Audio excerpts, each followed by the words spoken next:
কালো কালো করিস না লো ও গোয়ালের ঝি, আমায় বিধাতা করেছে কালো, আমি করব কি?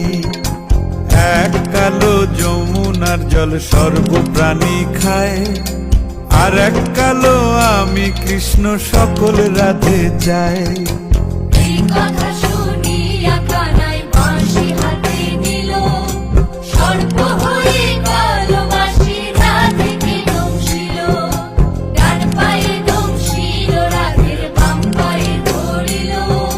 মরলাম মরলাম বলে রাধে জমিনে পড়িল। মরবে না রাধে মন্ত্র ভালো জানি, দুই একখানা ঝাড়া দিয়ে বিষ করিব পানি। এমন অঙ্গের বিষ যে ঝাড়ি